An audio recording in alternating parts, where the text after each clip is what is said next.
¿Qué te sostiene cuando todo lo que amas se quiebra en pedazos y la noche parece no tener fin? Imagina el olor de la tierra recién removida, el crujido de la leña en el fogón, y a un joven de manos callosas inclinándose sobre un cuenco de sopa mientras la mula sombra respira cerca, con ese aliento cálido que conoce los caminos largos. Esa imagen es el comienzo de la historia de Rafael, y también la respuesta silenciosa a la pregunta del título, la fe que te mantiene vivo en tus peores días. Rafael nació en una casa pequeña, de adobe y techo bajo, donde las voces se medían en susurros y los consejos venían con el sabor del pan recién horneado. Su padre, don Elías, caminaba despacio, pero hablaba con la calma de quien ha visto estaciones enteras nacer y morir. Cada tarde, sentados en la puerta, él repetía una frase sencilla que terminó siendo un faro en el alma de Rafael. La tierra no se apura, y Dios tampoco. Era una advertencia contra la prisa, y al mismo tiempo una promesa de paciencia. La finca no era grande. Había una loma que raspaba el horizonte y un surco de tierra donde don Elías había plantado sus sueños. Algunos frutales viejos, una parra que cobijaba las tardes y una mata de naranjos que, con suerte, alcanzaba a dar una cosecha modesta cada temporada. La mula, Sombra, había llegado con Rafael cuando era apenas un niño. Sombra conocía los surcos, la lluvia que golpea de puntillas y el camino de regreso a casa. Se parecía a Rafael en algo, leal, paciente y firme. Cuando la enfermedad llegó, fue silenciosa y lenta como ciertas sequías que no anuncian su llegada. Al principio, parecía una fatiga que se podría curar con reposo. Luego, eran días en los que don Elías se quedaba más tiempo sentado, mirando el terreno y sin ordenar las manos. Rafael lo cuidó con la ternura que se reserva para lo imprescindible, cambiando paños, trayendo agua tibia, ajustando la manta en noches en que el frío parecía meterse por los huesos. Entre un gesto y otro, don Elías a veces abría los ojos y murmuraba, «No te apures, hijo, planta». En la cocina por las noches, Rafael hablaba en voz baja, no tanto para que alguien lo escuchara, sino para sacar de su pecho la carga que apretaba la garganta. «Señor», decía, «siempre dijiste que no abandonas a quien trabaja con sus manos. Dame fuerzas para seguir lo que el Padre comenzó». Eran oraciones cortas, desnudas, sin fórmulas grandiosas, palabras que bastaban para que el silencio se transformara en compañía. Sombra roncaba junto a la puerta, como aprobando la vigilia. La muerte llegó una mañana de lluvia fina. No hubo estridencias, solo un pulso que se fue apagando y el olor a tierra húmeda que se quedó impregnado en la casa. Rafael aceptó el llanto y aprendió a hablar con los ojos mojados. Frente a la tumba, prometió algo que no sabía si estaba a su alcance. Cumplirá el sueño de su padre, cubriría la finca de árboles frutales, daría frutos aunque tuviera que sembrarlos uno a mano. Aprendió que la fe que sostiene no se guarda, se comparte. En medio de la rutina, hubo momentos en que la duda asomaba. Quizá la tierra no era la que prometió, se decía en voz baja. En otros, la soledad le hablaba con voces frías. ¿Qué le dirá la gente cuando todo esto no sea más que un esfuerzo fútil? Sin embargo, Rafael volvió a su lección favorita, la que su padre dejó como una brújula. La paciencia es una siembra. No se trata de esperar inactivo, se trata de poner manos y corazón en cada jornada. Esa convicción le mantuvo vivo, no por una promesa de recompensa inmediata, sino porque le daba sentido a cada amanecer. Pasaron años.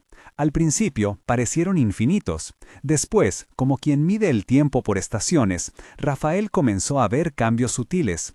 Una rama que no se quebraba, una flor que anunciaba la posibilidad de fruto, la sombra de un árbol que antes no existía. El paisaje interior se fue transformando con el externo. Mientras tanto, los mismos muchachos que una vez se burlaron comenzaron a cruzarse en el camino con otros gestos, un saludo respetuoso, la pregunta curiosa sobre cuándo daría sus naranjas, la oferta tímida de ayudar en días de cosecha. Un día, casi 7 temporadas después de la promesa hecha junto a la tumba, Rafael notó que un naranjo en la ladera tenía un fruto maduro. Era pequeño, no perfecto, con la piel todavía marcada por imperfecciones, pero era una naranja. Al sostenerla en sus manos, sintió el peso de todos los inviernos vividos y la dulzura de todas las madrugadas de trabajo. Cortó la naranja con un cuchillo gastado y con miradas casi reverentes probó la pulpa.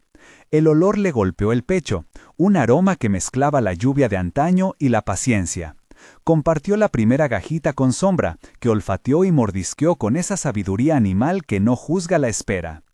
¿Y si no sirve?, pensó por un segundo, viejo resabio de temor. Pero cuando el sabor estalló en su boca, supo que algo había cambiado. No era la sorpresa de la riqueza inmediata, era la confirmación de que la vida había seguido su curso. Llamó a los vecinos y los invitó a probar. Algunos acudieron por simple curiosidad, otros por respeto. Todos fueron tocados por la honestidad del fruto.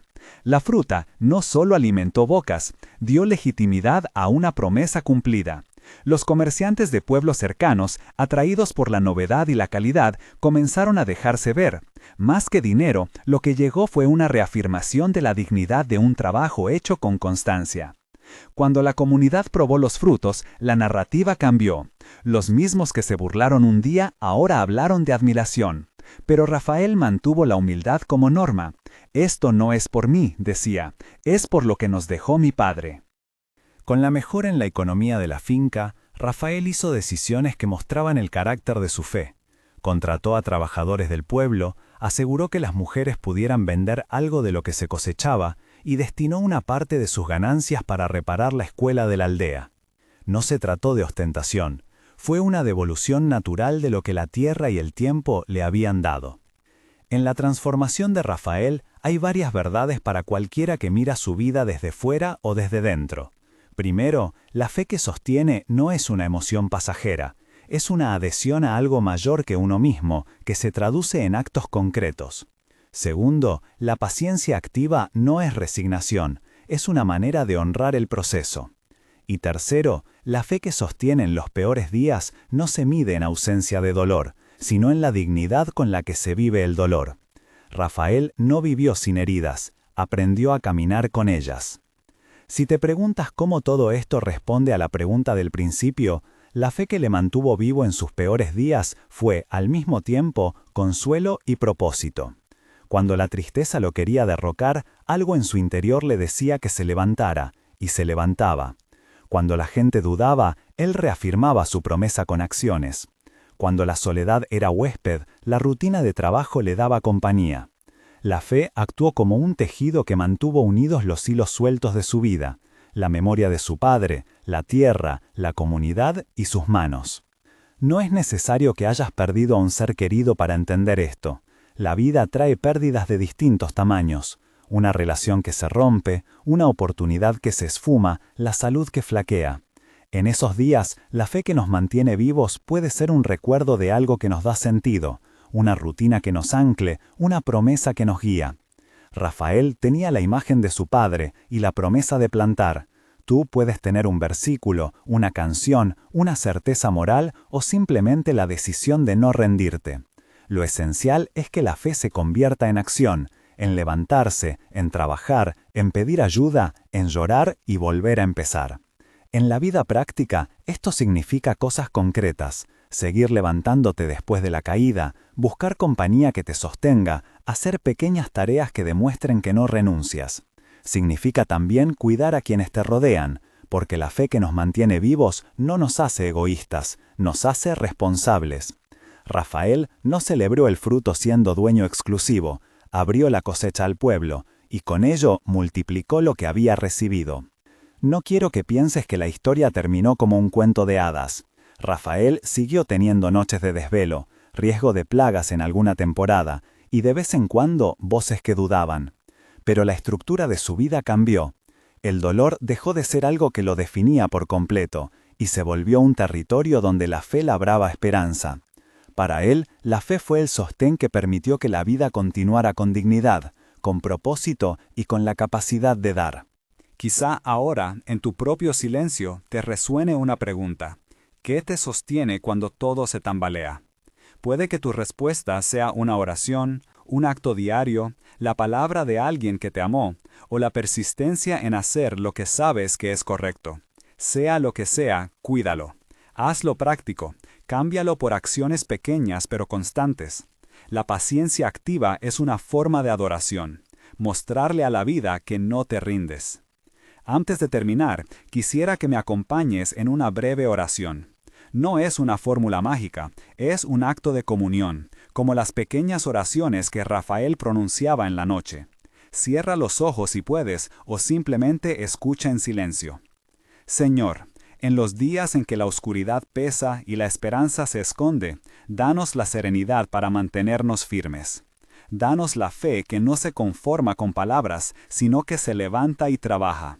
Sostén a los que lloran, consuela a los que han perdido, y regala paciencia a los que sembraron y aún no ven frutos. Que nuestra fe nos mantenga vivos no por promesas de riquezas, sino por la dignidad de seguir tu camino con humildad y servicio. Amén.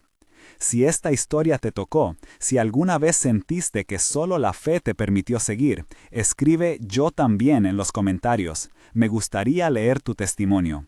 Y si quieres escuchar más relatos que alimenten la esperanza y enseñen a vivir con paciencia activa, comparte este video y suscríbete para acompañarnos en este camino de fe que no solo cree, sino que trabaja.